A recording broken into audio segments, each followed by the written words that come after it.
Make every wedding unforgettable with Joya Lucas Diamond Wedding Collection. Joya Lucas, world's favorite jeweler. ഭാര്യയായിട്ടിരിക്കുന്നത് ഭയങ്കര desirable ആണെന്ന് വിചാരിക്കുന്നിടത്തോളമാണല്ലോ അത്. ഈ ഭാര്യയായിട്ടിരിക്കുന്ന പദവി അത്ര ഡിസൈറബിൾ ആണോ? അത് വലിയ ചോദ്യമാണ്. സെക്ഷൽ റിലേഷൻ ഉണ്ടോ ഇല്ലേ എന്നുള്ളത് ഒരാൾ പേഴ്സണലായിട്ട് അവരുടേതായ പേഴ്സണൽ സ്പേസിൽ ചെയ്യുകയാണെങ്കിൽ അത് അങ്ങോട്ടും ഇങ്ങോട്ടും അറിയേണ്ട ഒരു കാര്യമേ വരുന്നില്ല. കാര്യം വരുന്ന എപ്പോഴാണ്? നമ്മുടെ കുട്ടികളെന്ന് പറയുന്ന ഒരു അതിശയമാണ്. അത് വളരുമ്പോഴും നമ്മൾ ഒരു പരിധിവരെയൊക്കെ നമ്മൾ ഗൈഡ് ചെയ്ത് വിടണമെങ്കിലും എല്ലാം നമ്മൾ പ്ലാൻ ചെയ്ത് ഡിസൈൻ ചെയ്യാതിരിക്കുന്നതാണ് രസം എന്നാണ് എനിക്ക് തോന്നുന്നത്. അതെ, അപ്പോൾ അങ്ങനെ നമ്മൾ ജീവിക്കുമ്പോൾ മൈത്രേൻ്റെ കൂടെ ജീവിക്കുമ്പോൾ എപ്പോഴും എനിക്ക് റിച്ച്നെസ് മാത്രമേ ഫീൽ ചെയ്തിട്ടുള്ളൂ. എനിക്ക് മറച്ചു വെച്ച് പറയാൻ പറ്റും. അതുകൊണ്ട് ഒന്നും പേടിക്കേണ്ട, എന്തും ചോദിക്കാം. ഞാൻ കുറച്ച് കള്ളത്തരമുള്ള ആളാണ്. അവിടെ നിന്നൊരു വണ്ടി, ഇവിടെ നിന്നൊരു വണ്ടി വന്നു. ഇത് തമ്മിൽ കാണുന്ന ഒരു സമയം ഉണ്ടാവും. അത് കഴിഞ്ഞാൽ ഒന്ന് അതിൻ്റെ വഴിക്ക് പോകും, മറ്റേതിൻ്റെ വഴിക്ക് പോകും. അതാണ് പ്രണയത്തെക്കുറിച്ച് ഏറ്റവും ആപ്റ്റായിട്ടുള്ള ഒരു മെറ്റഫോർ എന്ന് എനിക്ക് തോന്നുന്നു. സെക്സിൻ്റെ ഇക്കണോമി, എല്ലാത്തിൻ്റെ ഇക്കണോമി ഇവരുടെ കൺട്രോളിൽ ഇരിക്കുന്ന ആൾക്കാരെ നമ്മളിങ്ങനെ തൊഴുതു നിൽക്കുക വരുന്ന സമയത്ത് അവരുടെ പുറകെ നടക്കും ഫണ്ട് കിട്ടാൻ. അവസാനം മൈത്രേയന് മനസ്സിലായി ഇത് നടക്കില്ല, ഇങ്ങനെ നടക്കില്ല എന്ന് മനസ്സിലായപ്പോൾ മൈത്രേയൻ പറഞ്ഞു അങ്ങനെയാണെങ്കിൽ മൈത്രേയൻ വന്നിട്ട് എൻ്റെ വീട്ടിൽ പേരൻസിൻ്റെ അടുത്ത് സംസാരിക്കാമെന്ന് പറഞ്ഞു. ചേച്ചിയുടെ അമ്മ എന്താ പറഞ്ഞു? അമ്മ ബോധം കെട്ട് വീണു ആദ്യത്തെ ദിവസം.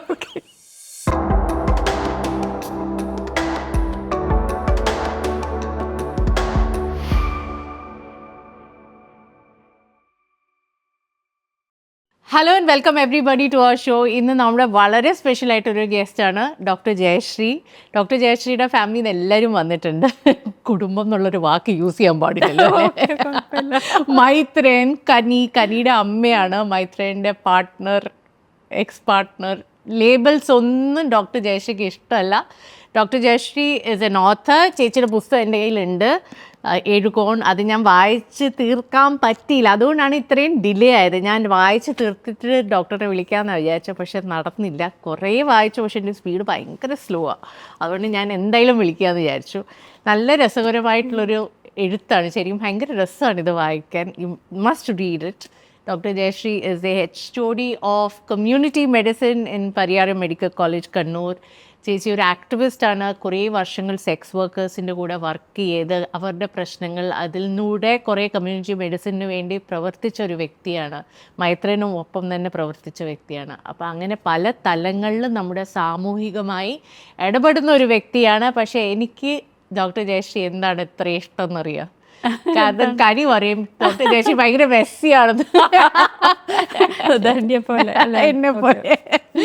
വെൽക്കം ടു അവർ ഷോ ചേച്ചി, and it's a pleasure, honour. ഞാൻ എന്ന് തൊട്ട് ചേച്ചിയുടെ കാര്യം കേട്ടോണ്ടിരിക്കാന്നറിയാം. ഹാപ്പിനെസ് പ്രോജക്റ്റിൻ്റെ സമയത്ത് കനിയാണ് ചേച്ചിയെക്കുറിച്ച് പറയണതും.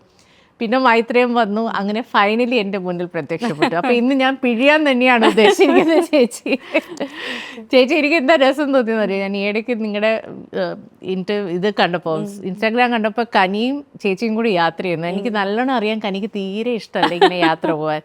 അപ്പോൾ ചേച്ചി എനിക്ക് കുറച്ചു നേരം മുമ്പ് പറഞ്ഞു യാത്ര ചെയ്യുന്ന ഇഷ്ടമല്ല. അപ്പം നിങ്ങളുടെ ഈ യാത്രയിലെ രസകരമായ സംഭവങ്ങളൊന്നും ആദ്യം പറയും. യാത്ര എനിക്ക് പണ്ട് ഇഷ്ടമായിരുന്നു കേട്ടോ. ഇപ്പം കുറച്ച് കാലമായിട്ട് ആണ്. നമ്മൾ വളരെ എങ്ങായിരിക്കുന്ന സമയത്ത് എനിക്ക് യാത്ര ഭയങ്കര ഇഷ്ടമായിരുന്നു.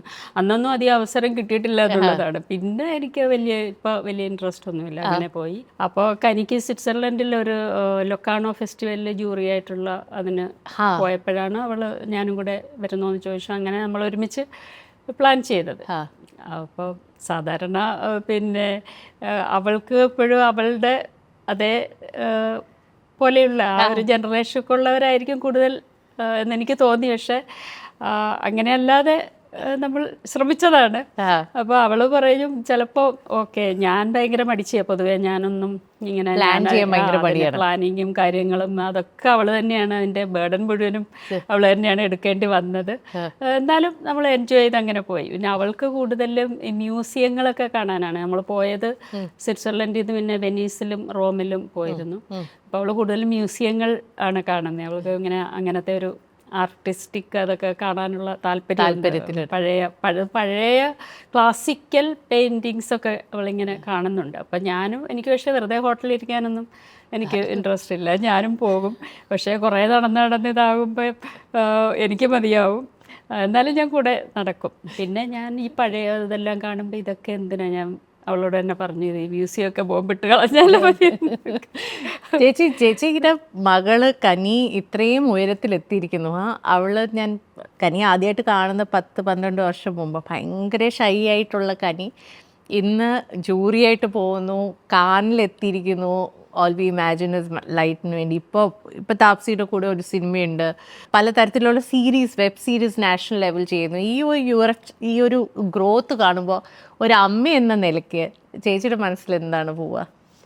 ഞാൻ എപ്പോഴും വിചാരിക്കും നമ്മൾ കുട്ടികളെ അവർ എന്താകണമെന്ന് നമ്മൾ ഡിസൈൻ ചെയ്യാതിരിക്കുന്നതിനകത്തൊരു രസമുണ്ട്. അപ്പോൾ എനിക്കെപ്പോഴും ഒരു പുതുമയായിട്ട് വരുന്നതാണ് ഇഷ്ടം. നമ്മൾ വിചാരിക്കാത്ത തരത്തിൽ ആണ്. അപ്പോൾ നമ്മൾ പ്രസവിക്കുമ്പോൾ തന്നെ എങ്ങനെയാണല്ലോ, നമുക്കറിയില്ല, പെട്ടെന്നാണ് കുട്ടിയുടെ മുഖം നമ്മുടെ മുന്നിൽ പ്രത്യക്ഷപ്പെടുന്നത്. അതുവരെ ഇപ്പോൾ സ്കാനിങ് ഒക്കെ ഉണ്ടെങ്കിൽ പോലും, എൻ്റെ സമയത്തൊന്നും അങ്ങനെ വലിയ സ്കാനിങ് ഒന്നും ഇല്ല, ഇനി അതിൽ പോലും കാണുന്ന ഒരു പിക്ചർ അല്ലല്ലോ. അപ്പോൾ മുതൽ നമുക്ക് അതിശയമാണ്, നമ്മുടെ കുട്ടികളെന്ന് പറയുന്ന ഒരു അതിശയമാണ്. അത് വളരുമ്പോഴും നമ്മൾ ഒരു പരിധിവരെയൊക്കെ നമ്മൾ ഗൈഡ് ചെയ്ത് വിടണമെങ്കിലും എല്ലാം നമ്മൾ പ്ലാൻ ചെയ്ത് ഡിസൈൻ ചെയ്യാതിരിക്കുന്നതാണ് രസം എന്നാണ് എനിക്ക് തോന്നുന്നത്. അപ്പോൾ ഓരോന്നും എനിക്കും പുതുമയാണ്. അവർ എന്താകുന്നു എന്നുള്ളത് എനിക്ക് വിഷയമല്ല. ബേസിക്കലി ഹാപ്പി ആയിട്ടിരിക്കണമെന്നുള്ളത് തന്നെയാണ് ഞാൻ ആഗ്രഹിക്കുന്നത്. അത്രയേ ഉള്ളൂ എൻ്റെ ആഗ്രഹം. അവർ ഹാപ്പി ആയിരിക്കണം, സന്തോഷത്തോടു കൂടി ഇരിക്കണം എന്നുള്ളതാണ്. ബാക്കിയുള്ളതെല്ലാം ഇങ്ങനെ എന്താ പറയുക, എന്താ വരുന്നതെന്ന് നമുക്കറിയില്ലല്ലോ. അപ്പോൾ അങ്ങനെ എന്ത് വരുമ്പോഴും അതിനകത്തൊരു പുതുമ വരുന്നതാണ്. എനിക്കറിയാത്തൊരു കാര്യം, എനിക്കറിയാത്ത ഒരു മകൾ ആയിട്ട് വരുന്നതാണ് എനിക്ക് സന്തോഷം. നമുക്കറിയില്ല നേരത്തെ എന്താണ് സംഭവിക്കുന്നതെന്ന് അറിയില്ല. അതുകൊണ്ട് എപ്പോഴും മകളെന്ന് പറയുന്നത് ആരാണെങ്കിലും, കനിയാണെങ്കിലും വേറൊരു കുട്ടിയാണെങ്കിലും അങ്ങനെയായിരിക്കും. അതൊരു പുതുമയായിട്ട് അനുഭവിക്കാനാണ് എനിക്കിഷ്ടം. ഞാൻ ഓരോന്നും അങ്ങനെയാണ് കാണുന്നത്. പക്ഷെ ബേസിക്കലി ഒരു ഹാപ്പി ആയിട്ടിരിക്കണമെന്ന് ആഗ്രഹിക്കുന്നു. കനി എനിക്ക് തോന്നുന്നു ഓരോ സെൻറ്റൻസ് പറയുമ്പോൾ അതിൻ്റെ അവസാനം ഒന്ന് പോയി ചിരിക്കുക. എനിക്ക് ഇൻ്റർവ്യൂ ചെയ്ത ഗസ്റ്റിൽ ഞാൻ ചേച്ചിയോട് it's A very conversational style today. കാരണം എനിക്ക് ഒരു ചോദ്യം എന്ന നിലയ്ക്ക് ചേച്ചിയോട് സംസാരിക്കാൻ തോന്നുന്നില്ല. ഞാൻ കനിയെ കാണുമ്പോഴൊക്കെ ഞാൻ വിചാരിക്കും എനിക്ക് കനിയോട് ചോദ്യങ്ങൾ ചോദിക്കാൻ പേടിയാണ്. കാരണം ചോദിക്കുന്ന ചോദ്യത്തിന് വളരെ സത്യസന്ധമായ ഉത്തരം നൽകും എന്നുള്ളത് ഉറപ്പുള്ളത് കൊണ്ട് തന്നെ ഞാൻ എല്ലാം ചോദിക്കണോ എന്നുള്ളൊരു ചോദ്യം എൻ്റെ ഉള്ളിലുണ്ട്. അതുപോലെ തന്നെ ആ മൈത്രേൻ അതേപടിയാണ്. ഞാൻ അങ്ങനെയല്ല കേട്ടോ, ഞാൻ പറയാം, എനിക്ക് മറച്ചു വെച്ച് പറയാൻ പറ്റും. അതുകൊണ്ട് ഒന്നും പേടിക്കണ്ട, എന്തും ചോദിക്കാം. ഞാൻ കുറച്ച് കള്ളത്തരമുള്ള ആളാണ്. ചേച്ചി ഈ ഒരു ഫാമിലി സ്ട്രക്ചറിന് പുറത്ത് നിന്നിട്ടാണ് കനിയെ വളർത്തുന്നത്. അതായത് മൈത്രേനും ജയശ്രീ ചേച്ചിയും ഒന്നിച്ച് ജീവിച്ച്, അതായത് ഇന്നത്തെ ലിവിങ് ഇൻ ആയിരുന്നു 10-30 വർഷം മുമ്പ്. ആ ഒരു സാഹചര്യത്തിൽ ഞാൻ എവിടെയോ വായിച്ചു, നിങ്ങളിങ്ങനെ നടന്നു പോവുകയാണ് മൈത്രേൻ്റെ വീട്ടിലേക്ക്. അപ്പം മൈത്രേൻ്റെ എല്ലാവരോടും പറയാണ്, കാണുന്നവർക്കൊക്കെ എല്ലാവരോടും പറയാണ്, ഞങ്ങൾ ഇന്ന് ഇനി മുന്നോട്ട് ഒന്നിച്ച് ജീവിക്കാൻ തീരുമാനിച്ചിരിക്കുന്നു. അതായിരുന്നു നിങ്ങളുടെ വെഡ്ഡിങ് ഇൻവിറ്റേഷനും വെഡ്ഡിങ്ങും എല്ലാം അല്ലേ. വളരെ ഈസി ആയിട്ടാണ് നിങ്ങൾ ലിവിങ് ഇൻ എന്ന ഒരു ഫേസിലേക്ക് കടന്നത്. പക്ഷെ ഞാൻ എപ്പോഴും ചിന്തിക്കാറുണ്ട്, ഒരു പുരുഷൻ എന്ന നിലയ്ക്ക് പല പ്രിവിലേജസ് ഒരു സമൂഹത്തിലുണ്ട്. അപ്പോൾ ഒരു സ്ത്രീ എന്ന നിലയ്ക്ക് ചേച്ചിക്ക് എവിടെയോ അതിന് ഒത്തിരി ബുദ്ധിമുട്ടുകൾ കൂടിയിരുന്നു ആ സമയത്ത് ഈ ഒരു തീരുമാനത്തിലേക്ക് വരുമ്പോൾ. ചേച്ചിയുടെ വീട്ടുകാരിൽ നിന്നോ മൈത്രേൻ്റെ വീട്ടുകാരിൽ നിന്നോ സമൂഹത്തിൽ നിന്നോ? ഏറ്റവും കൂടുതൽ എന്നിൽ നിന്ന് തന്നെയാണെന്നാണ് എനിക്ക് തോന്നുന്നത്.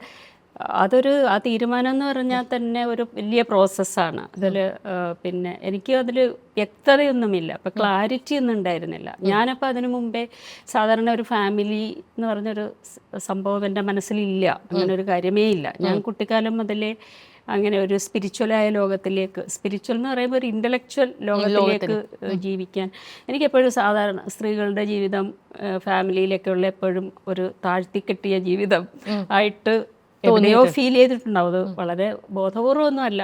ചേച്ചിയുടെ ഫാമിലി തന്നെ കണ്ടിട്ടാണോ അത്? എല്ലാ ഫാമിലിയിലും എല്ലായിടത്തും അങ്ങനത്തെ ഒരു സ്ത്രീ ജീവിതം ഞാൻ സങ്കല്പിച്ചിട്ടേ ഇല്ല. എനിക്ക് അങ്ങനെ ഒരു സങ്കല്പമേ ഇല്ല.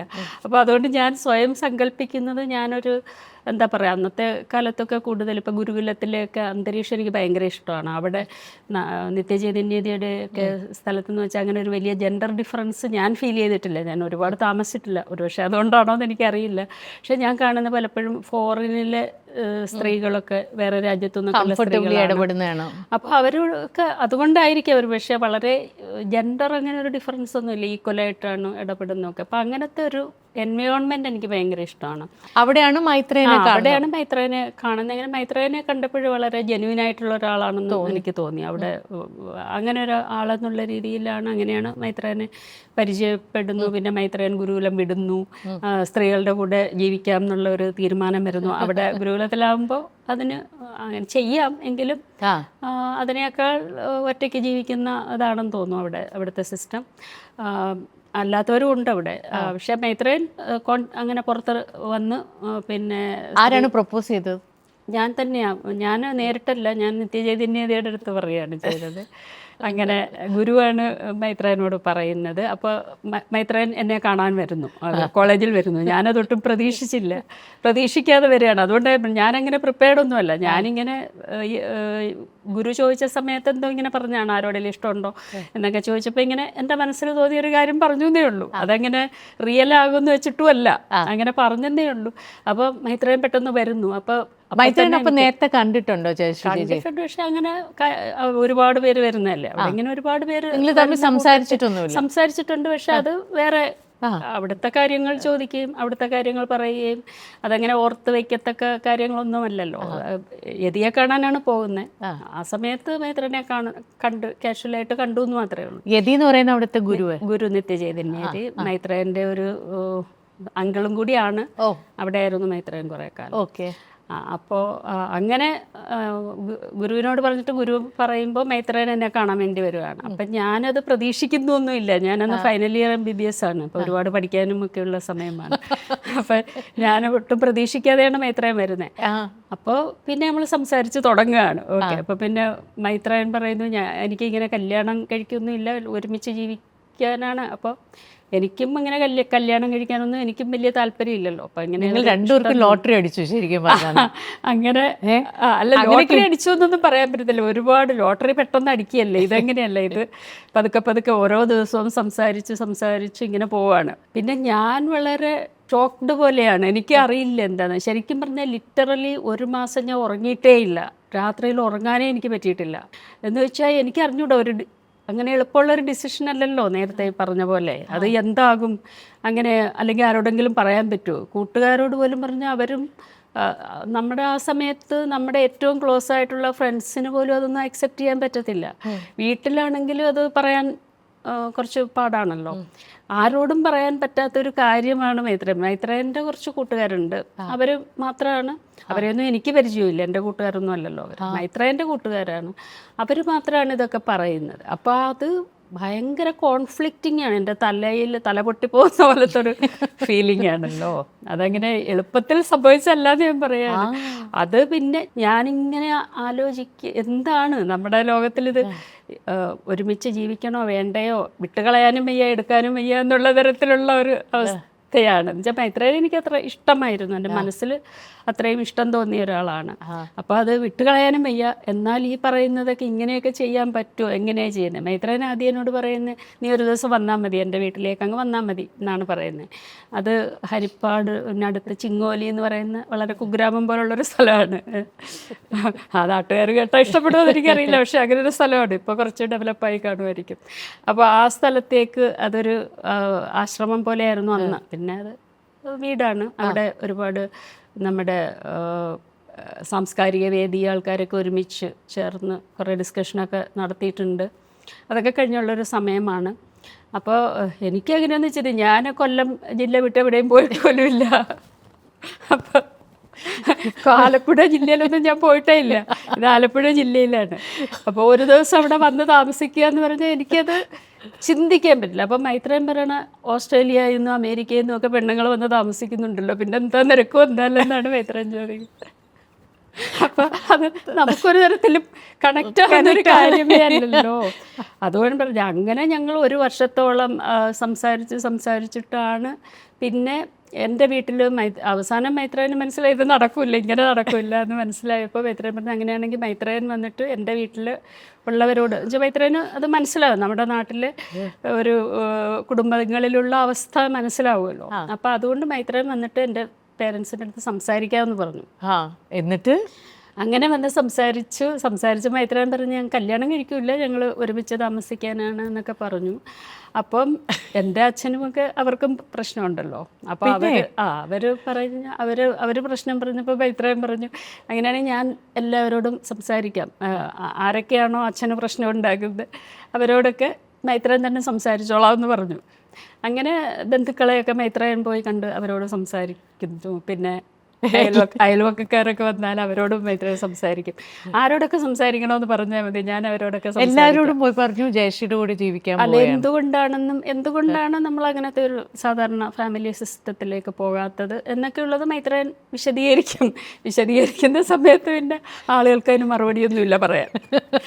എന്താണ് മൈത്രേയൻ ആളുകൾക്ക് മറുപടി ഇല്ല എന്നുള്ളതാണ്. എന്താണ് മൈത്രേയൻ പറഞ്ഞത്? അത് ഞാൻ കൃത്യമായിട്ടത് ഓർക്കുന്നില്ല. ഇപ്പോഴത്തെ നമുക്കറിയാലോ, ഇപ്പോഴത്തെ ധന്യക്കും അറിയാലോ നമ്മുടെ ഫാമിലി സിസ്റ്റം എന്താണ്, അതിന്റെ പ്രശ്നങ്ങൾ എന്നുള്ള നമുക്കിപ്പോൾ എല്ലാവർക്കും അറിയാം. ഇപ്പൊ ഒന്നും ഒരു പുതുമയല്ല, എല്ലാവർക്കും അറിയാവുന്ന കാര്യമാണ്. അതാണ്. ആ സമയത്തും അങ്ങനെ ജീവിക്കുന്നവരൊക്കെ ഉണ്ട്. പക്ഷെ അവര് പുറമേ വരില്ല എന്നേ ഉള്ളൂ. അങ്ങനെ തീരുമാനം എടുത്ത് ജീവിക്കുന്ന ആൾക്കാരൊക്കെ ഉണ്ട്, എല്ലാ കാലത്തും ഉണ്ട്. പക്ഷെ അവരാരും ഇങ്ങനെ പുറമേ വരുന്നില്ല. അപ്പം ഇങ്ങനെ പറഞ്ഞു. അപ്പൊ അതുകൊണ്ട് പിന്നെ അപ്പൊ അവസാനം ചേച്ചിയുടെ അമ്മ എന്താ പറഞ്ഞേ? അമ്മ ബോധം കെട്ട് വീണു ആദ്യത്തെ ദിവസം. അമ്മ ടീച്ചറാണ്, അവർ രണ്ടുപേരും അച്ഛനും അമ്മയും ടീച്ചർമാരാണ്. അപ്പം അമ്മയ്ക്ക് സ്കൂളിലൊക്കെ പോയിട്ട് ഇങ്ങനെ മോളുടെ കല്യാണമൊക്കെ നടത്തുക അങ്ങനെയൊക്കെ ഒരു താല്പര്യമായിരിക്കുമല്ലോ ഉള്ളത്. പക്ഷെ എൻ്റെ അച്ഛന് കുറച്ചും കൂടെ അതൊക്കെ കുഴപ്പമില്ലാത്ത ആളാണ്. അല്ല, അച്ഛന് അല്ല മൈത്രേയൻ വന്നപ്പോഴല്ല, അതിന് മുമ്പേ ഇത് പറഞ്ഞ സമയത്തൊക്കെ. പക്ഷെ മൈത്രേയനെ കണ്ടപ്പോൾ അമ്മയ്ക്ക് കുഴപ്പമില്ലാതായി. എന്താ പറഞ്ഞതെന്ന് വെച്ചാൽ അന്ന് മൈത്രേയൻ സ്വാമിയാണ്. അപ്പോൾ ഇങ്ങനെ ഞാൻ അച്ഛനോട് പറഞ്ഞു, ഇപ്പം ഇങ്ങനെ ഗുരുകുലത്തിൽ ആണ് സ്വാമിയായിരുന്നു എന്നൊക്കെ പറഞ്ഞപ്പം അമ്മ വിചാരിച്ചു ഇങ്ങനെ ഭയങ്കര പ്രായമൊക്കെ ഉള്ള ഒരാൾ ഇങ്ങനെ കാവിയൊക്കെ ഉടുത്ത് അമ്മയുടെ മനസ്സിലുള്ള ഒരു സ്വാമിയെക്കുറിച്ച് അമ്മ സങ്കല്പിച്ചു. അങ്ങനെയാണ് പ്രശ്നം. അപ്പോഴാണ് പിന്നെ മൈത്രേയനെ കണ്ടപ്പോൾ അങ്ങനെയൊന്നും അല്ല, ചെറുപ്പക്കാരനാണ്. അന്ന് വെള്ള വേഷമൊക്കെയാണ് മൈത്രേയൻ ഇടുന്നത്. അപ്പൊ പിന്നെ വലിയ കുഴപ്പമില്ല എന്ന് തോന്നി. ശരിക്കും ഭയങ്കര നമ്മളൊരു സിനിമ ചിത്രീകരിച്ചാൽ ഒരു വളരെ കോമിക്കലായിട്ടുള്ളൊരു സീനാണ്. കാരണം ഈ പറയുന്ന മൈത്രേയൻ പറയുന്ന കാര്യങ്ങൾ മനസ്സിൽ പോലും സങ്കല്പിക്കാത്ത ആൾക്കാരോടാണ് ഈ പറയണത്. ആ ഒരു സിറ്റുവേഷൻ ഇസ് അൺഇമാജിനബിൾ. പക്ഷെ എന്നാലും ചേച്ചി ഈ ഒരു കുടുംബത്തിലേക്ക് തന്നെയാണ് കിടക്കുന്നത്. ഓക്കെ, ലീഗൽ സാങ്ഷൻ ഇല്ല, അല്ലെങ്കിൽ ഒരു സൊസൈറ്റൽ സാങ്ഷൻ ഇല്ല, അല്ലെങ്കിൽ ഒരു എന്താ പറയുക ഒരു ഫ്രെയിം വർക്കിനകത്ത് ഒരു സ്ട്രക്ചറിൽ നിന്നിട്ടല്ല നിങ്ങൾ ചെയ്തിരിക്കുന്നത്. പക്ഷെ എന്നാലും നിങ്ങൾ പോകുന്നത് ആ ഒരു സിമിലർ എൻവയൺമെൻറ്റിലേക്ക് തന്നെയാണ്. ഒരു ഭാര്യ ഭർത്താവ് എന്ന രീതി തന്നെയാണ് നിങ്ങൾ ജീവിക്കുന്നത്. അപ്പോൾ അവിടെ കോൺഫ്ലിക്റ്റ് ഉണ്ടാവുന്നില്ല. അപ്പോൾ ചേച്ചിയുടെ മനസ്സിലുള്ളൊരു കോൺസെപ്റ്റും ഈ ഒന്നിച്ച് ജീവിക്കുമ്പോൾ ഈ റെസ്പോൺസിബിലിറ്റി ഷെയറിങ് ഇതെല്ലാം വരുമ്പോൾ, അതായത് ലോജിസ്റ്റിക്കൽ കാര്യങ്ങൾ വരുമ്പോഴാണല്ലോ പലപ്പോഴും പ്രണയം ഇല്ലാതാവുന്നത്. അപ്പം അങ്ങനെ ഒരു കോൺഫ്ലിക്റ്റ് ഉണ്ടായില്ലേ ചേച്ചി? അതെ. പൊതുസമൂഹത്തിൽ ഈ പറഞ്ഞ പോലെ മൈത്രേയൻ അങ്ങനെ അണ്ടർസ്റ്റാൻഡിങ് ആയതുകൊണ്ട് പൊതുസമൂഹം മാറുന്നൊന്നുമില്ലല്ലോ. പക്ഷെ മൈത്രേയൻ ഒരു കാര്യം ശ്രദ്ധിച്ചിരുന്നെന്ന് പറഞ്ഞാൽ സാധാരണ വീടുകളിലാണ് ഈ പ്രശ്നം വരിക. മൈത്രേയൻ ഒരിക്കലും മൈത്രേയൻ വീട് വിട്ടുപോയ ആളാണ്. അതിന് മുമ്പേ കുടുംബത്തിൽ നിന്ന് ബ്രേക്ക് ചെയ്തിട്ടാണല്ലോ ഈ ആശ്രമത്തിലേക്കൊക്കെ പോയത്. അങ്ങനെ അതുകൊണ്ട് തന്നെ എന്നെ ആ ഫാമിലിയിൽ കൊണ്ടുപോവുകയൊക്കെ ചെയ്യും. പോകുമ്പോൾ തന്നെ അങ്ങനെ ഒരു സിറ്റുവേഷനിലേക്ക് പെടുത്താതിരിക്കാൻ മൈത്രേയൻ വളരെ ബോധപൂർവം ശ്രമിക്കാറുണ്ട്. പക്ഷെ അവിടെ എനിക്ക് അങ്ങനെ ഒരു ബുദ്ധിമുട്ടും അതുകൊണ്ട് ഫാമിലിയിൽ നിന്നും ഉണ്ടായിട്ടില്ല. പക്ഷെ നിങ്ങളുടെ ഫാമിലിക്കകത്ത് ഇപ്പൊ റോൾ പ്ലേയിങ് ആണെങ്കിൽ അത് ഭർത്താവ് ഈ കാര്യം ചെയ്യും, ഭാര്യ ഈ കാര്യം ചെയ്യും. ഇവിടെ ഒരു രീതി റോൾ റിവേഴ്സ്ഡ് ആയിരുന്നു അല്ലേ? അതിൻ്റെ ഒരു പ്രിവിലേജ് ഉണ്ടായിരുന്നോ ചേച്ചിക്ക്? അല്ലേ, അതിന് മുമ്പ് തന്നെ ഞാൻ ഏറ്റവും കൂടുതൽ അനുഭവം ഇങ്ങനെ സഫറിങ് വന്നത് ഞാൻ മാനസികമായിട്ട് അനുഭവിക്കുന്നത്. ഇപ്പം മൈത്രേയൻ്റെ ഒരു കൂട്ടുകാരൻ്റെ ഫ്ലാറ്റിലാണ് ഞങ്ങൾ പോയിക്കൊണ്ടിരുന്നത്. ഞങ്ങൾ മീറ്റ് ചെയ്യാൻ പോകും. അപ്പോൾ ഈ ചുറ്റുമുള്ള ആൾക്കാരൊക്കെ ഇങ്ങനെ നമ്മളെ വളരെ മോശമായിട്ടാണല്ലോ കാണുന്നത്.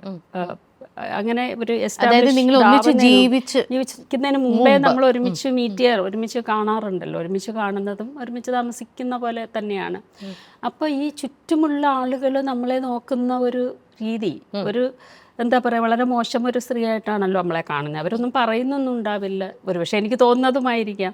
പിന്നെ അതേസമയം പോലെ തന്നെ നമ്മൾ കൂടെ പഠിക്കുന്ന ആളുകളും ഒക്കെ നമ്മളെ കാണുന്നത് പ്രണയിക്കുന്ന പോലും ഭയങ്കര ഒരു തെറ്റായിട്ട് കാണുന്ന സമൂഹമാണല്ലോ. പ്രേമിക്കുന്ന തെറ്റ് അത് ഇങ്ങനെ സാധാരണ അല്ലാത്ത ഒരു ഇത് ഒക്കെ പറയുമ്പോൾ അങ്ങനെയുള്ള കാര്യങ്ങളാണ് എനിക്ക് കൂടുതൽ ആ സമയത്ത് ഒരു കോൺഫ്ലിക്റ്റ് തോന്നിയിട്ടുള്ളത്. പിന്നെ വീട്ടിനകത്ത് എങ്ങനെയാണ്? വീട്ടിനകത്ത് നമ്മൾ താമസിച്ചു തുടങ്ങുമ്പോൾ അതൊരു വീടെന്നും പറയാൻ പറ്റത്തില്ല.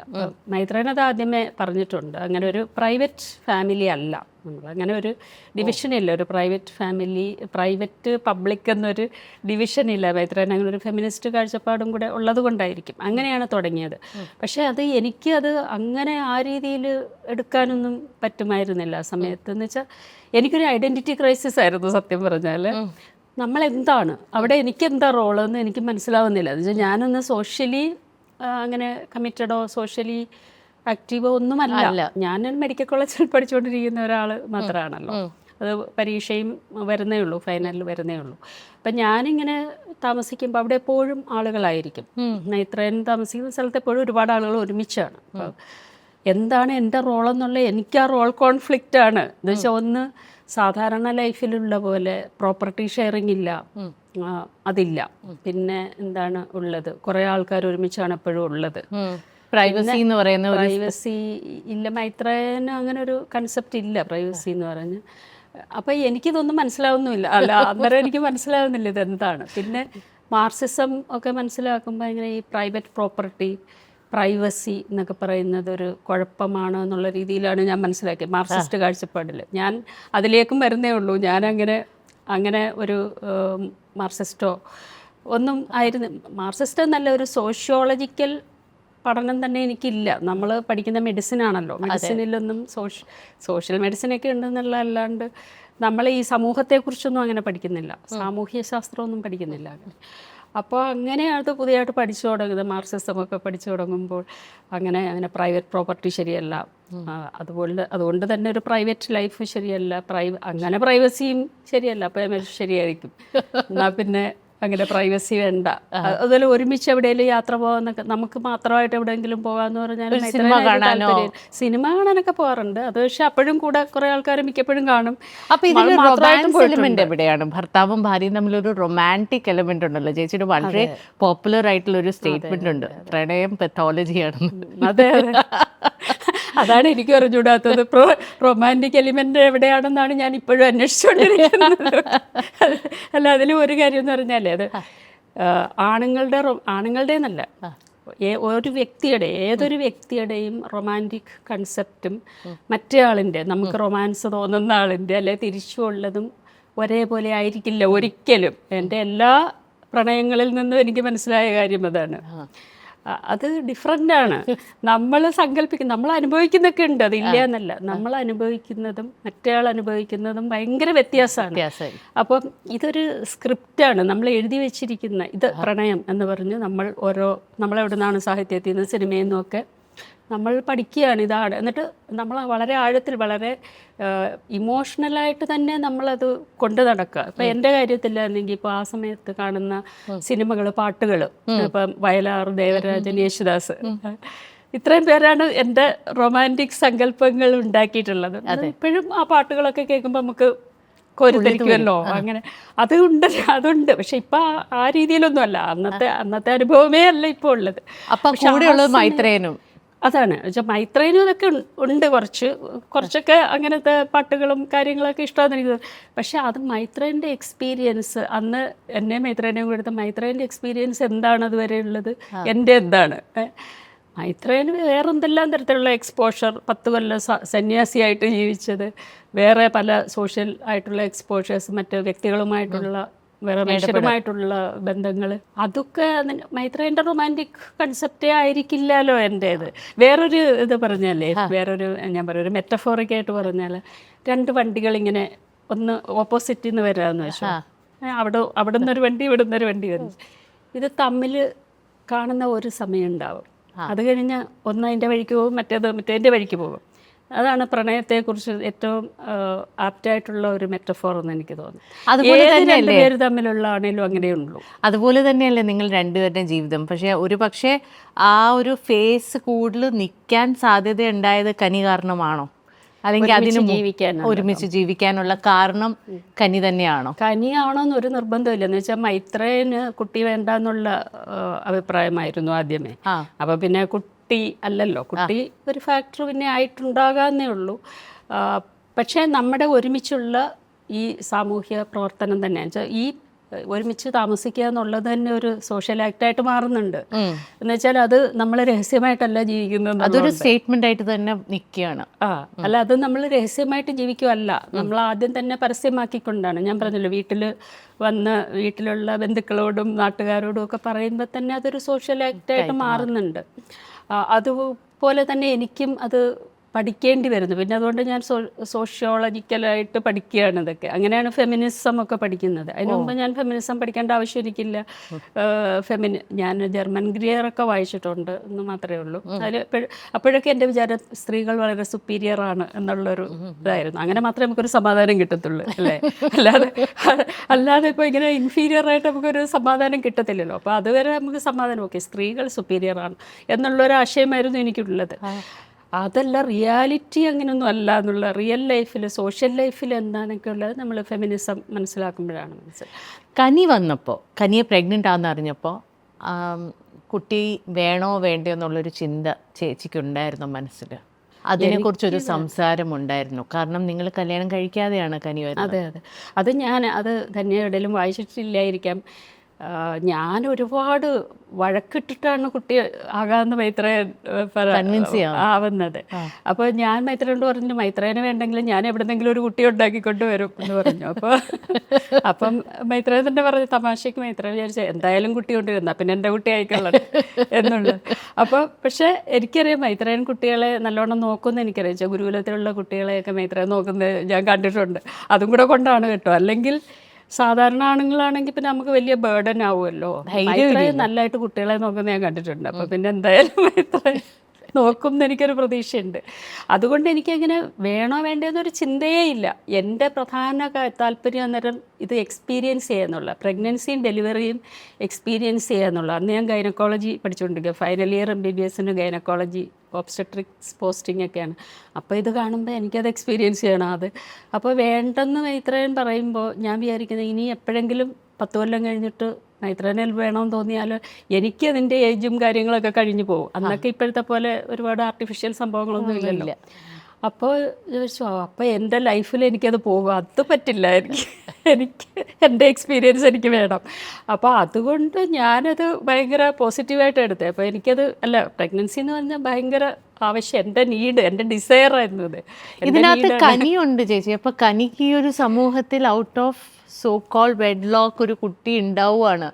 അപ്പോൾ അത് കനിയെ ബാധിക്കും, അല്ലെങ്കിൽ കനി വളർന്നു വരുമ്പോൾ അത് വളരെ നെഗറ്റീവായിട്ട് ഒരു പക്ഷേ ഒരു കുട്ടിയുടെ മാനസികാവസ്ഥയെ എഫക്റ്റ് ചെയ്യാൻ സാധ്യതയുണ്ടെന്നുള്ളൊരു ചിന്തയുണ്ടായിരുന്നു. അങ്ങനെ ചിന്തിച്ചിട്ടേ ഇല്ല തന്നെ, അതറിയാത്തുണ്ട്. എന്ന് വെച്ചാൽ അങ്ങനെ ഒരു എൻവയോൺമെൻറ്റ് നമുക്കില്ല. എന്നുവെച്ചാൽ നമ്മൾ കേൾക്കാതെ ആളുകൾ എന്തെങ്കിലും പറയായിരിക്കും, പക്ഷെ നമ്മുടെ കേൾക്കാൻ ആരും ഒന്നും പറയാറില്ല. എന്ന് വെച്ചാൽ അത്രയും കുറച്ചൊരു സോഷ്യലായിട്ടുള്ള ഒരു വിസിബിലിറ്റി നമുക്കുണ്ടായിരുന്നു. എന്നുവെച്ചാൽ ഇത് എല്ലായിടത്തും നമ്മൾ സംസാരിക്കുകയും പറയുകയും പിന്നെ നമ്മുടെ കൂടെയുള്ള ഒരുപാട് ഫ്രണ്ട്സും ആ ഒരു ചുറ്റുമുള്ള ഒരു വേൾഡ് എപ്പോഴും ഭയങ്കര പോസിറ്റീവും സപ്പോർട്ടിങ്ങും ആയിരുന്നു.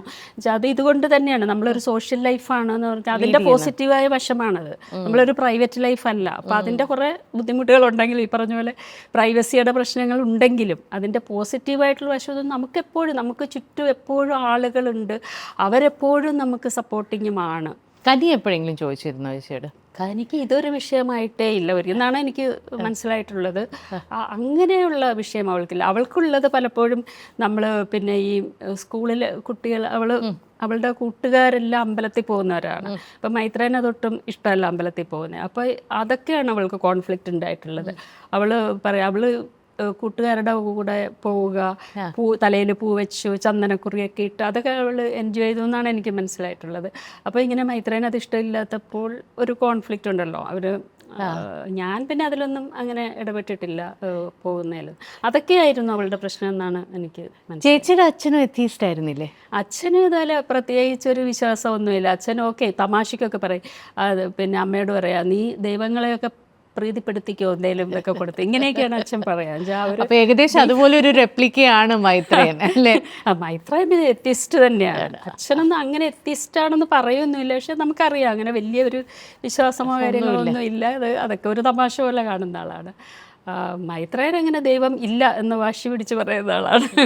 ചേച്ചി, ഇതിനകത്ത് രസകരമായിട്ടുള്ള സംഭവം എന്താണെന്ന് വെച്ചാൽ, എനിക്ക് മൈത്രേൻ്റെ ഇൻ്റർവ്യൂ ചെയ്യുന്നതിൻ്റെ ഭാഗമായിട്ട് ഞാൻ റിസർച്ച് ചെയ്യുമ്പോൾ എവിടെയോ ഒരു ഇൻ്റർവ്യൂവിൽ പറഞ്ഞിട്ടുണ്ട് മൈത്രേൻ കുടുംബം പിരിച്ചു വിട്ടു എന്നുള്ളൊരു, അതായത് നിങ്ങൾ പറയുന്നത് ഒരു മാരീഡ്, ഒരു ലീഗൽ സാങ്ഷൻ ഇല്ലാതെയും ഒരു യൂണിറ്റ്, ഒരു ഫാമിലിക്ക് ഫങ്ഷൻ ചെയ്യാം എന്നാണല്ലോ ചേച്ചിയും മൈത്രേനും ജീവിച്ച് കാണിച്ച് നമുക്ക് പറഞ്ഞു തന്നത്.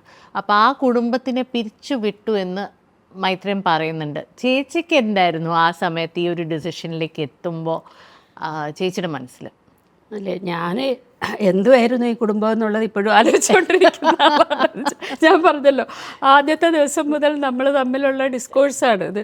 എന്താണ് ഒരുമിച്ച് ജീവിക്കുക? എനിക്ക് അന്നും കൺഫ്യൂഷനാണ്, എന്നും കൺഫ്യൂഷനാണ്, എന്താണ് തമ്മിലുള്ള ബന്ധം എന്നുള്ളത്.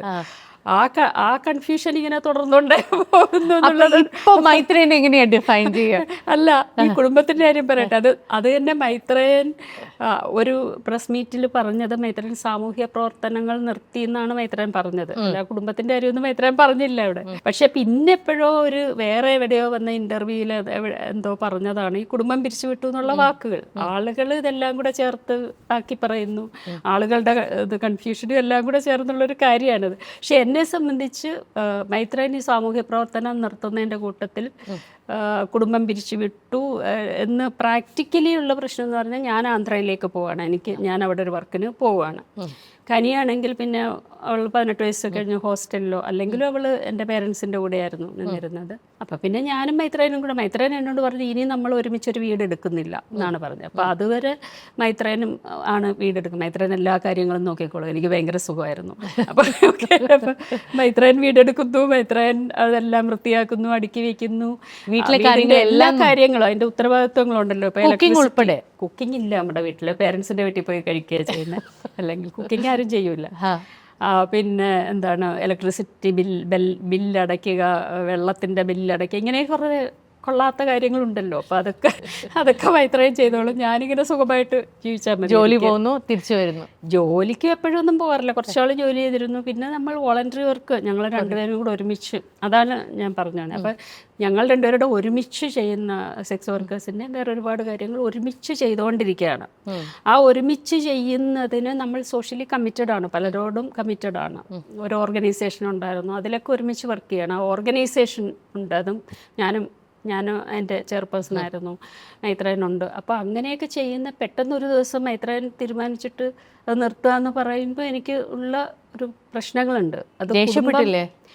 ദേഷ്യവും സങ്കടവും ഒക്കെ എനിക്കപ്പോൾ ഉണ്ടായിരുന്നു. അപ്പോൾ അത് ഈ കുടുംബം പിരിച്ചുവിടുക എന്നുള്ളത്, കുടുംബം എന്താണ് അതിൻ്റെ ഡെഫിനേഷനകത്തൊന്നും വരുന്ന ഒരു കാര്യമില്ല. നമ്മൾ ഒരുമിച്ച് ചെയ്തുകൊണ്ടിരിക്കുന്ന കാര്യങ്ങൾ. പിന്നെ മൈത്രേന് വേറെ പ്രണയം എന്നൊക്കെ പറയുമ്പോൾ ഉള്ള ഡിസ്റ്റർബൻസ്, അത് ഡിസ്റ്റർബിങ് ആണ് എന്തായാലും. നമ്മൾ സ്പേസ്, വീണ്ടും എനിക്ക് സ്പേസ് എങ്ങനെയാണ് ഷെയർ ചെയ്യപ്പെടുക എന്ന് അപ്പോൾ എനിക്കറിയില്ലല്ലോ എങ്ങനെയാണ് അത് വരിക എന്നുള്ളത്. അപ്പം നമ്മുടെ കോമൺ സ്പേസ് ഒന്നും എനിക്ക് പറ്റില്ല, എനിക്ക് അല്ലെങ്കിൽ തന്നെ ഭയങ്കരമായി പ്രൈവസി വേണ്ട ആളാണ്. അപ്പം അങ്ങനെയൊക്കെയുള്ള പല കാര്യങ്ങളാണ് അതിൽ ഉണ്ടായത്. പക്ഷേ ഈ ആളുകൾ കാണുന്നതും പറയുന്നതൊക്കെ വേറെ എന്തൊക്കെയാണ് എനിക്കറിയില്ല. മൈത്രേൻ വേറൊരു കാര്യം കൂടി പറഞ്ഞിരുന്നു, വിച്ച് വാസ് ഐ തിങ്ക് ഒത്തിരി കോൺട്രവേഴ്സി ജനറേറ്റ് ചെയ്ത ഒരു സ്റ്റേറ്റ്മെൻറ്റാണ്. Maithreyan was sexually faithful to you Kani 18 വയസ്സാവും വരെ. മൈത്രേൻ പറയുന്ന കാരണം എന്ന് പറയുന്നത്, ഞാൻ ആ എനർജി മുഴുവൻ ഈ കുഞ്ഞിനെ വളർത്താനുള്ള, എനിക്ക് അത്രയും സമയമുള്ളൂ, അതിനുള്ള സമയമില്ലാത്തതുകൊണ്ട് ഞാൻ ഇതിലേക്ക് കംപ്ലീറ്റ്ലി ഡിവോട്ട് ചെയ്തു. എന്നാൽ ജയശ്രീക്ക് മൾട്ടിപ്പിൾ റിലേഷൻഷിപ്സ് ഉണ്ടായിരുന്നു, അതും നടന്നിരുന്നു. അങ്ങനെയാണ് നിങ്ങളുടെ ബന്ധം എന്ന്. ചേച്ചി അതിനോട് എഗ്രി ചെയ്തിരുന്നോ? അല്ലെ, ഈ അതിന് ഒരു പ്രാധാന്യം ഇല്ലാത്ത കാര്യമായിട്ടാണ് ഞാൻ കാണുന്നത്. സെക്ഷലി ഫെയ്ത്ത്ഫുള്ളിനെ കുറിച്ച് എന്തിനാ ഡിസ്കഷൻ? നമുക്ക് അതിന് ഒരു കാര്യമില്ലാത്തൊരു കാര്യമാണ്. എന്ന് വെച്ചാൽ ആദ്യം തന്നെ നമ്മൾ മാരേജിലേക്ക് പോകുന്നില്ല എന്നുള്ളപ്പോൾ തന്നെ അത് അണ്ടർസ്റ്റുഡ് ആണല്ലോ. മാരേജിനകത്താണല്ലോ ഈ മ്യൂച്വൽ ഫെയ്ത്ത്ഫുൾനെസ് ഒക്കെ വരുന്നത്.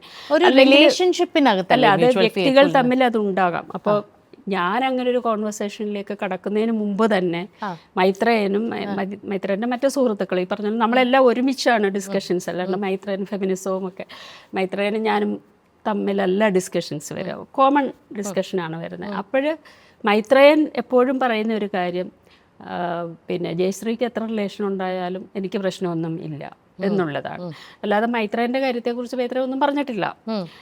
പക്ഷേ എനിക്ക് അത് പറ്റൂല. വേറെ റിലേഷൻഷിപ്പ് ഉണ്ടെങ്കിൽ എന്ത് റിലേഷൻഷിപ്പ് എന്നുള്ളതാണ് വിഷയം. ഈ പറഞ്ഞ പോലെ എന്തൊക്കെയാണ് നമ്മൾ ഷെയർ ചെയ്യുന്നത്, പിന്നെ എന്തൊക്കെയാണ് കോമൺ ആയിട്ട് വരുന്നത്, ഇത് ഞങ്ങൾ രണ്ടുപേരും തമ്മിലുള്ളത് ഒരിക്കലും ഡിസ്കസ് ചെയ്തിട്ടില്ല. ഡിസ്കസ് ചെയ്തിട്ടൊരു കോമൺ ഡിസിഷൻ വന്നിട്ടില്ല.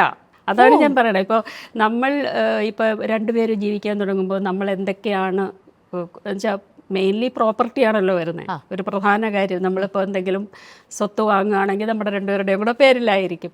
അങ്ങനത്തെ ഒരു കാര്യവും നമ്മൾ തമ്മിലില്ല.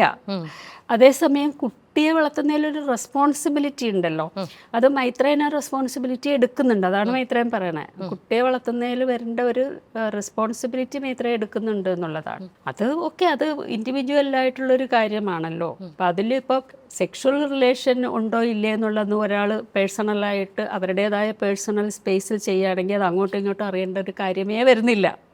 കാര്യം വരുന്നത് എപ്പോഴാണ്? പബ്ലിക്കായിട്ട് അത് വരുമ്പോഴാണ് ഒരു ഇതാവുന്നത്, അല്ലേ?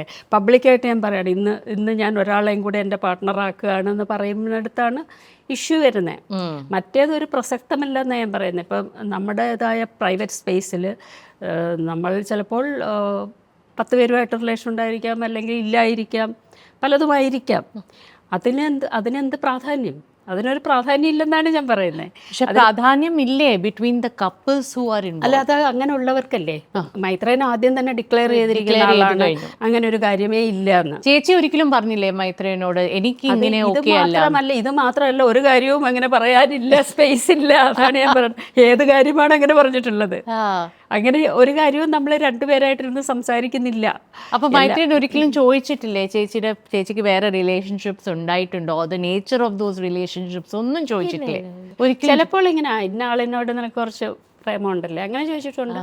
ചിലപ്പോൾ ശരിയായിരിക്കും, ചിലപ്പോൾ തെറ്റായിരിക്കും. അതൊക്കെ അതിങ്ങനെ കാഷ്വലായിട്ട് പറയുന്നല്ലാണ്ട് അല്ലാതെ ഒന്നും സീരിയസ് ആയിട്ടുള്ള ഒരു ഡിസ്കഷൻ ഇല്ല അതിനെക്കുറിച്ച്. കുടുംബം പിരിച്ചുവിട്ട സ്റ്റേറ്റ്മെന്റ് വന്നപ്പോൾ ചേച്ചിക്ക് ഭയങ്കര വിഷമം തോന്നി എന്ന് ഞാൻ എവിടെയോ വായിക്കുകയോ അല്ലെങ്കിൽ ആരോ പറഞ്ഞ് ഞാൻ അറിഞ്ഞിട്ടുണ്ട്. പക്ഷേ ഇതായിരുന്നു ഫാക്റ്റ്, അതായത് അതൊരു ഡിസ്കഷൻ ഉണ്ടായിരുന്നില്ല എന്നുള്ളൊരു കാര്യം. അതെ, അത് പല കാര്യത്തിൽ, ഇതിൽ മാത്രമല്ല ഞാൻ പറയണത്, ഏത് കാര്യത്തിലും രണ്ടുപേരിരുന്ന് അത് പോസിബിളും അല്ലായിരിക്കും. എനിക്കറിയില്ല. ഞാൻ പറഞ്ഞ ഈ രണ്ട് ലോകത്തുനിന്ന് വരുന്ന ആൾക്കാരാണല്ലോ എല്ലാ മനുഷ്യരും. നമ്മുടെ പാസ്റ്റ്, നമ്മുടെ എക്സ്പീരിയൻസസ് ഒക്കെ വ്യത്യാസമാണ്. അപ്പോൾ അങ്ങനെ ഇരുന്നു കൊണ്ട് ഇപ്പം ഞാനും ചിലപ്പോൾ എൻ്റേതായിട്ടുള്ള നിർബന്ധങ്ങൾ എടുക്കും. ഇതൊരു സർവൈവലിന് വേണ്ടിയിട്ടുള്ള കാര്യങ്ങളാണല്ലോ. നമ്മളിങ്ങനെയുള്ള ഒരു സൊസൈറ്റി, പാട്രിയാർക്കലായിട്ടുള്ള, അതിനകത്ത് പെട്ടുപോകുന്ന മനുഷ്യരാണല്ലോ നമ്മൾ. അപ്പോൾ അതിനകത്ത് എല്ലാം ഇങ്ങനെ കറക്റ്റായിട്ടിരുന്ന് രണ്ടുപേർക്ക് തമ്മിൽ അങ്ങനെ പറയാനുള്ള സ്പേസ് ഒന്നും ഇല്ല. ചേച്ചിക്ക് അപ്പോൾ എവിടെയെങ്കിലും തോന്നിയിട്ടുണ്ടോ ഈ യൂണിറ്റിനകത്തും ചേച്ചി പേട്രിയാർക്കി ഫേസ് ചെയ്തിട്ടുണ്ടെന്ന്? between the two of you in the unit itself? അതെ, ഒരു മെയിൽ ഡോമിനൻസ് എപ്പോഴും അല്ല, ചിലപ്പോഴെങ്കിലും നമ്മൾ അനുഭവിക്കും. എന്ന് വെച്ചാൽ പറയുന്ന രീതിയാണെങ്കിലും ശബ്ദം, പിന്നെ എന്താ പറയുക, അസേർട്ടീവായിട്ട് പറയുന്നത്. പക്ഷെ ഞാനതിനെയൊക്കെ റെസിസ്റ്റും ചെയ്യും കേട്ടോ. മൈത്രേയനെ തിരിച്ചായിരിക്കും അനുഭവിക്കുക. ഞാൻ പറഞ്ഞല്ലോ, ആദ്യത്തെ ദിവസം മുതൽ തന്നെ നമ്മൾ അഭിപ്രായ വ്യത്യാസങ്ങൾ പറയുകയും ഞാൻ എൻ്റേതായിട്ടുള്ള പറയുകയൊക്കെ ചെയ്യും. പിന്നെ അതുപോലെ ഉപയോഗിക്കുകയും ചെയ്യും ചിലപ്പോൾ നമ്മൾ സ്ത്രീകൾ. എന്നുവെച്ചാൽ സ്ത്രീകൾ എപ്പോഴും സിസ്റ്റത്തിൽ വളരെ താഴെ ആയതുകൊണ്ട്, അല്ലെങ്കിൽ നമുക്ക് ഫേവറബിളായിട്ടൊന്നും ഇല്ലാത്തതുകൊണ്ട് നമ്മൾ സ്ട്രാറ്റജീസാണ് ഉണ്ടാക്കുന്നത്. ഇവിടെ സർവൈവ് ചെയ്യാനുള്ള പല സ്ട്രാറ്റജീസാണ് ഉണ്ടാക്കുന്നത്. അത് ഞാനിപ്പോൾ തലയണ മന്ത്രം സിനിമ ഉണ്ടല്ലോ, നമുക്കങ്ങനെ സർവൈവ് ചെയ്യാൻ പറ്റുള്ളൂ. അപ്പോൾ ഞാനും അങ്ങനെ സ്ത്രീ എന്നുള്ള രീതിയിലുള്ള പല സ്ട്രാറ്റജീസ് നമ്മൾ നമ്മുടെ ഭാഗത്തുനിന്നും കാണണമല്ലോ എടുക്കുന്നുണ്ടാവും. അപ്പോൾ ഒരു മറുവശത്തുള്ള ആൾ അതൊക്കെ ടോളറേറ്റ് ചെയ്യേണ്ടി വരുന്നുണ്ടാവും. അല്ലാതെ നമ്മൾ ചെയ്യുന്നതെല്ലാം ശരി, അവർ ചെയ്യുന്നത് തെറ്റ്, അങ്ങനെ നമുക്ക് കാണാൻ പറ്റില്ല. അപ്പം നമ്മുടെ ഭാഗത്തുനിന്ന് നമ്മളിപ്പോൾ കുറച്ച് താഴെ ആയതുകൊണ്ട് അല്ലെങ്കിൽ പാട്രിയാർക്കൽ സൊസൈറ്റിയിൽ നമ്മൾ സബ്മിസീവ് ആയിരിക്കുന്നതുകൊണ്ട് അത്തരത്തിലുള്ള സ്ട്രാറ്റജീസാണ് ആയിരിക്കും ഞാനും ചെയ്യുക.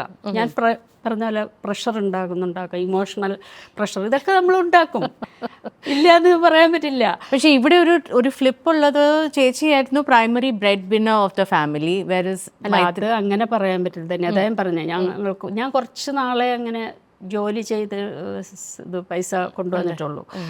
ബാക്കി സമയം എന്ന് പറഞ്ഞാൽ നമ്മൾ സോഷ്യലി കമ്മിറ്റഡായിട്ട് ജീവിക്കുകയാണ്. അപ്പോൾ കൂടുതൽ വോളണ്ടറി വർക്കാണ്. ഇപ്പോൾ ഞങ്ങൾ ഫോർ എക്സാമ്പിൾ നമ്മുടെ ഓർഗനൈസേഷനിൽ നമ്മൾ തീരുമാനിച്ചത് നമ്മുടെ വീടിൻ്റെ വാടക ശമ്പളമായിട്ട് എടുക്കാതെ, മൈത്രേയനും ഞാനും ശമ്പളമായിട്ട് ഞാൻ കുറച്ച് പൈസ എടുക്കും, വളരെ കുറച്ചെടുക്കും. മൈത്രേയൻ ശമ്പളമായിട്ട് എടുക്കൂല, മൈത്രേയന് ശമ്പളം വാങ്ങിക്കുന്നത് ഇഷ്ടമല്ല. അപ്പം മൈത്രേയൻ അതുകൊണ്ട് അത് വീടിൻ്റെ റെൻ്റായിട്ട് നമ്മളിവിടെ എടുക്കുന്നു. ഫോൺ ബില്ല്, ഈ 2 കാര്യങ്ങൾ ഓർഗനൈസേഷനിൽ നിന്ന് എടുക്കുകയാണ് ചെയ്തിട്ടുള്ളത്. പിന്നെ നമ്മൾ ട്രാവൽ ഒക്കെ, നമ്മൾ ആരെങ്കിലും വിളിക്കുന്ന ആൾക്കാർ ട്രാവൽ എക്സ്പെൻസ് എടുക്കുമല്ലോ, അങ്ങനെയാണ് ചെയ്തിട്ടുള്ളത്. അപ്പം ഞാൻ വളരെ മിനിമം പൈസയാണ് ആ സമയത്ത് എടുക്കുന്നത്. എനിക്ക് സാലറി മേടിക്കുന്നതിന് എനിക്ക് പ്രശ്നമില്ല, അങ്ങനെയാണുള്ളത്. അതാണ് മൈത്രേൻ്റെ പേരിൽ പലരും ആരോപണമായിട്ടും പിന്നെ പലതിലും പറഞ്ഞിട്ടുള്ളത്. പിന്നെ വീട്ടിലെ ഫോൺ ബില്ല് അവിടുന്ന് അടച്ചു, അല്ലെങ്കിൽ ഇത് കൊടുത്തു എന്നൊക്കെ വെച്ചാൽ വേറെ ശമ്പളം മേടിക്കാതെ അതിന് പകരം നമുക്ക് ആവശ്യമുള്ളത്, നമ്മുടെ സസ്റ്റൈനൻസിന് ആവശ്യമുള്ളത് എടുക്കുക, അതിൽ കൂടുതൽ എടുക്കണ്ട എന്നുള്ളൊരു ഡിസിഷനിലാണ് അങ്ങനെ ചെയ്തിട്ടുള്ളത്. സമ്മതിച്ചിരിക്കുന്നു. അപ്പോൾ വളരെ ഡിഫിക്കൽട്ട് ആയിട്ടുള്ള ഒരു ലൈഫ് സ്റ്റൈൽ ആയിരുന്നില്ലേ ചേച്ചി at that point in time? നിങ്ങൾക്ക് പൈസ അതിനകത്ത് അല്ല ഒരു ഡിഫിക്കൽട്ടി എനിക്ക് തോന്നിയിട്ടില്ല കേട്ടോ. അതിനകത്ത് ഒരുപാട് ഫ്രീഡം ഉണ്ട്, അതാണ് ഒരുപാട് സ്വാതന്ത്ര്യമുണ്ട്.